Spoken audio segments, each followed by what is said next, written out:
Olá, pessoal, bem-vindos a mais um episódio do BioAgrotech, o seu podcast que traz informação prática e direta sobre os produtos biológicos na agricultura. Eu me chamo Isabela Tavares, sou biotecnologista e entomologista e hoje a gente vai explorar um gênero de bactéria que vocês me pediram muito no Instagram e é um gênero de bactérias que vem ganhando espaço na agricultura, os bacilos.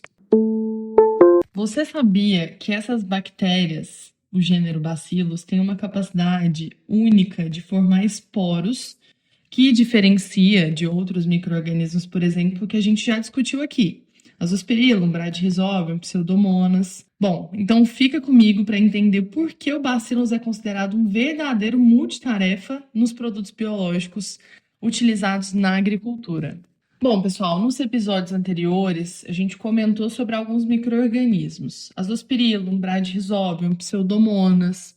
Inclusive, se você não escutou, volta lá e aproveita para escutar, porque eles estão bem didáticos. Bom, embora todos esses micro-organismos que eu comentei, eles desempenham alguns papéis importantes na promoção de crescimento, principalmente, porque eles têm várias outras funções. O Bacillus ele possui uma característica bem diferente, a formação de esporos. E isso é algo muito benéfico. Tanto que grande parte dos produtos biológicos registrados atualmente são à base de bacilos. Então, enquanto o Bradyrhizobium, e o Azospirillum, eles são bactérias fixadoras de nitrogênio, que vivem em simbiose com as plantas, Pseudomonas, por exemplo, que eu já comentei nos episódios passados, também conhecida por sua capacidade de biocontrole, promoção de crescimento, nenhum desses micro-organismos forma esporo. Mas tá, o que o esporo tem de tão diferente? Os esporos, eles são estruturas de resistência que permitem que os bacilos sobrevivam em condições ambientais bem adversas, sabe? Como, por exemplo, altas temperaturas ou umidades baixas, condições de estresse hídrico e até mesmo exposição a produtos químicos que podem causar alguma degradação na parede celular dessas bactérias. E essa capacidade que o Bacillus tem é uma vantagem bem significativa quando a gente pensa em toda essa estrutura agrícola, principalmente na formulação de produtos biológicos, porque assim vai conseguir garantir uma maior estabilidade e vida útil do produto, que é o que a gente deseja no campo, que a gente aplique o produto biológico e ele consiga performar da melhor forma possível. E para quem tem curiosidade, como são feitas as produções, em larga escala desses produtos biológicos para a formação de endósporo? Então, geralmente, isso pode modificar, obviamente, de uma empresa para outra, mas a gente estressa bastante esse micro-organismo, chega a uma temperatura, por exemplo, de até 80 graus Celsius. E assim, com esse estresse, a bactéria acaba liberando esse esporo, como uma forma de sobrevivência mesmo, de manter os descendentes. Então, a partir disso, a gente consegue formular o micro-organismo a partir de esporo ou endósporo. Me conta aqui nos comentários, você já usou algum micro-organismo à base de esporo ou você conhece como é feito essa formulação? Se sim, conta aqui pra gente, tá? Tanto nos comentários do Spotify, quanto no Instagram. E acompanha a gente também. Eu tô sempre postando alguns materiais para facilitar tanto a vida de quem tá no campo, quanto quem ainda não entendeu ou não sabe muito bem dessa parte biológica e quer aprender. Agora eu quero saber de vocês. Vocês têm ideia quantas espécies diferentes de bacilos que estão disponíveis no mercado de biológicos? Na verdade, é uma diversidade absurda. E cada espécie possui uma função específica ou várias funções, obviamente dependendo da cepa. Eu comento bastante isso com vocês porque pode ser que a gente tenha o mesmo gênero e espécie, porém a cepa ou a estirpe é diferente. Então, isso é muito importante na escolha do micro-organismo e a função que a gente quer que ele faça no campo. Só para vocês terem uma noção, nós temos diferentes espécies e até mesmo cepas que fazem biocontrole de nematóides, ou até atuam como biofungicida, ou até mesmo promoção de crescimento vegetal. Então, dentro de uma mesma espécie, nós temos várias cepas diferentes que atuam de funções com funções totalmente diferentes. Bom, agora eu vou apresentar para vocês, caso vocês não conheçam, algumas das principais espécies e as suas aplicações práticas. Na verdade, assim, as principais aplicações que a gente vê no campo. Mas quero lembrar novamente para vocês que depende da cepa selecionada, tá bom? Bom, uma das mais conhecidas no mercado hoje são os Bacillus subtilis. Bacillus subtilis, ele atua principalmente no controle biológico de fungos e bactérias fitopatogênicas. E eles produzem alguns compostos antimicrobianos que eles protegem as plantas. Também, dessa mesma espécie, existem cepas no mercado que atuam no biocontrole de nematóides, ou seja, são bionemaicidas. Então, eles formam, de alguma forma, um filme de proteção, né, nas raízes ou na rizosfera, que eu já comentei com vocês também, e assim ele consegue reduzir a atração do nematóide, porque o nematóide encontra a raiz pelos exudados que são liberados, por quimiotaxia, que a gente chama. Então, quando é formado esse filme de proteção, é reduzida essa atração do nematóide pela raiz. Um outro micro-organismo bem conhecido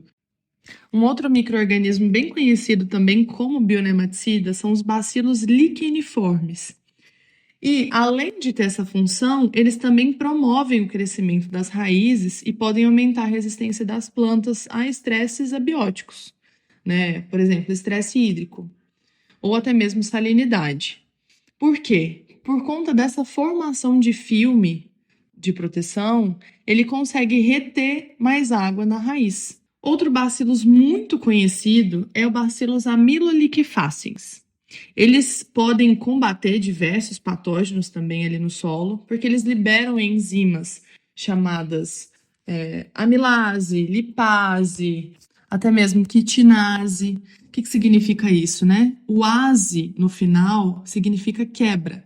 Então, quebra amido, quebra lipídio, quebra quitina, que estão presentes na parede celular desses micro-organismos que estão ali no solo e podem fazer algum mal para a planta, que são os fitopatógenos, por exemplo.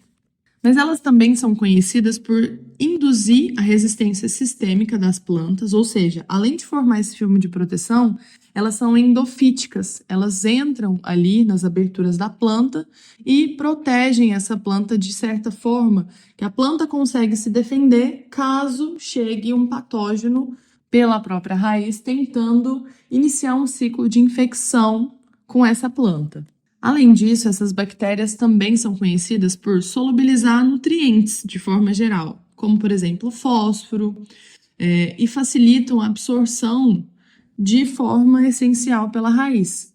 Os micro-organismos auxiliam muito nisso, até comentei com vocês no episódio de Azospirillum, porque eles fazem uma ponte entre o que precisa ser consumido, então eles consomem um pouco desses nutrientes, adicionam ali na parede celular, ou até mesmo nas suas funções vitais, e liberam um excedente para a planta, ou seja, faz uma relação simbiótica. Nós temos também os bacilos púmilos, que, além de estimular o crescimento vegetal e ativar a resistência sistêmica da planta, como eu comentei com vocês, eles também, quando aplicados na parte aérea da planta, ou seja, via pulverizador, eles conseguem auxiliar na formação de filme de proteção na própria folha. Então, eles vão agir dessa forma endofítica e formar esse filme de proteção para reduzir esse ataque de patógenos que pode vir a acontecer, mas também liberam algumas substâncias com efeito fungicida. O Bacillus velezensis também entra nessa mesma pegada. Ele tem um espectro grande de biocontrole e pode combater várias doenças. Obviamente, é importante observar a bula de cada produto, porque lá a gente consegue encontrar quais doenças foram registradas para que possa ser aplicado o micro-organismo. Bacillus firmus também é conhecido por controlar nematóides. Eles também produzem algumas toxinas que podem atuar danificando os ovos de nematóide, até mesmo impedindo a eclosão e também indiretamente protegendo essa planta.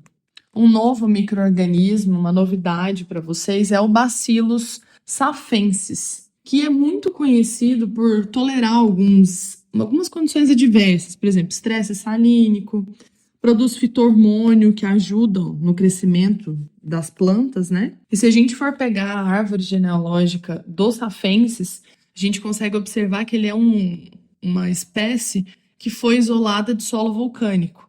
Então, algumas cepas, obviamente, elas conseguem resistir a maiores temperaturas, umidades mais baixas. E, por fim, mas não menos importante, os bacilos thuringienses, que são dos mais conhecidos há mais de 10 anos aí, pela sua ação inseticida. Então, é um bioinseticida bem conhecido, principalmente no controle de lagartas, né?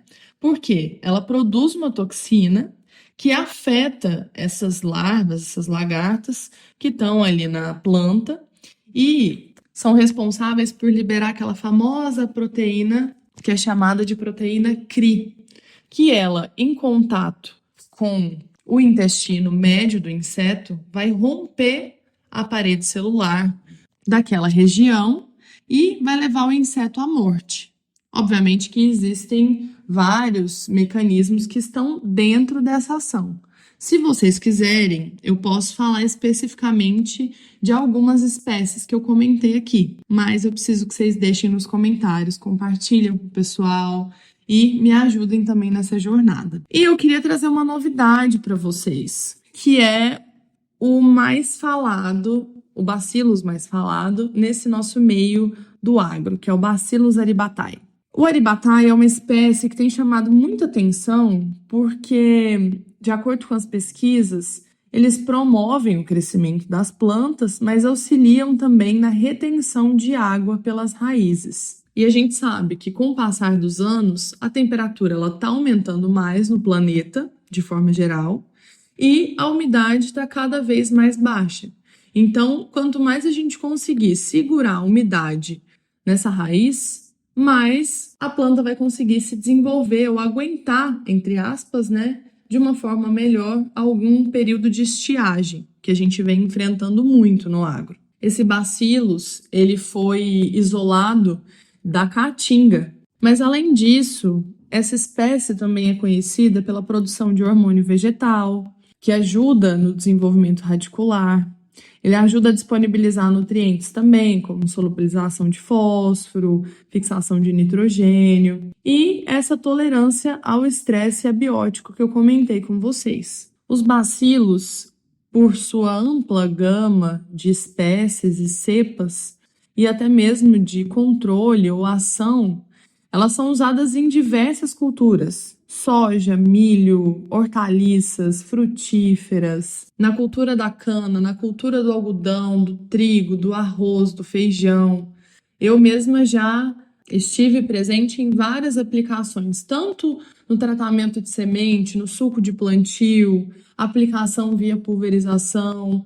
Então, é um micro-organismo muito versátil. Claro que é sempre importante observar as condições ambientais para aplicação, se for principalmente pensando em aplicação via parte aérea, ou seja, pulverização. E a dica da semana é: sempre observem as listas de compatibilidade ou solicitem, né, para os seus parceiros para revenda, isso falando diretamente para o produtor rural. Sempre solicitem para os parceiros de vocês, tanto a revenda quanto a empresa que for auxiliar, fizer essa parte de desenvolvimento de mercado, que eles tenham as listas de compatibilidade com os principais produtos, ou deveriam ter, né? Mas geralmente tem sim. Então solicitem.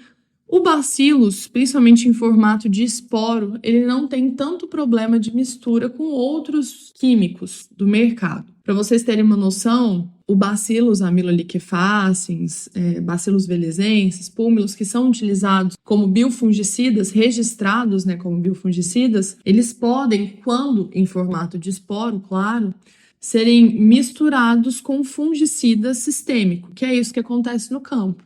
porque eles agem como um multissítio, ou seja, como um mancozeb, um clorotalonil, um oxicloreto de cobre, que são fungicidas conhecidos por multissítio. E eles atuam com essa função. Então, existe alguns manejos que a gente faz substituição desses multissítios, mas não substitui o sistêmico. Ou seja, os produtos que são sistêmicos, os fungicidas sistêmicos na planta, a gente não costuma substituir. Então, sempre observe as listas de compatibilidade, peça para o seu parceiro, seu canal parceiro ou a empresa parceira, para que você, antes da aplicação, sempre faça conferência se pode aplicar junto este produto, beleza?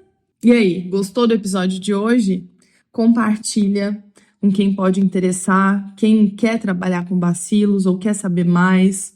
E me conta no Instagram, no @bioagrotech.podcast, onde eu posto alguns cortes de episódio, alguns conteúdos exclusivos para vocês, tá bom? A gente se vê no próximo episódio. Tchau, tchau!